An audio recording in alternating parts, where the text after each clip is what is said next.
നമ്മളെല്ലാവരും പ്രതീക്ഷിച്ച ഭാരത് ഇലക്ട്രോണിക്സിന്റെ BELന്റെ റിസൾട്ട് വന്നിട്ടുണ്ട്. Q4 എക്സ്ട്രാ ഓർഡിനറി റിസൾട്ടാണ് വന്നിരിക്കുന്നത്. കാരണം പ്രോഫിറ്റ് ആഫ്റ്റർ ടാക്സിൽ ഇയർ ഓൺ ഇയറിൽ 29%, ക്വാർട്ടർ ഓൺ ക്വാർട്ടർ 99%-ൻ്റെയും വർധനമാണ്. അതുപോലെ തന്നെ റവന്യൂ നോക്കിക്കഴിഞ്ഞാൽ ഇയർ ഓൺ ഇയറിൽ 9.5-ഉം അതുപോലെ തന്നെ ക്വാർട്ടർ ഓൺ ക്വാർട്ടർ 106%-ൻ്റെ റവന്യൂ ഗ്രോത്ത് ആണ് കാണിച്ചിരിക്കുന്നത്. ഒരു ഷെയറിന് മുകളിൽ ₹1.86 ഉണ്ടായിരിക്കുന്നത് ഇപ്പോൾ ₹2.44 മാറിയിരിക്കുന്നു.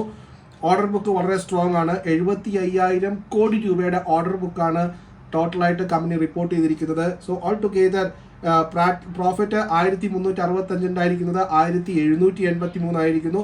റവന്യൂ 6456 കോടിയിൽ നിന്നും 8500 കോടി രൂപയായിരിക്കുന്നു. EPS ഞാൻ നേരത്തെ സൂചിപ്പിച്ചു.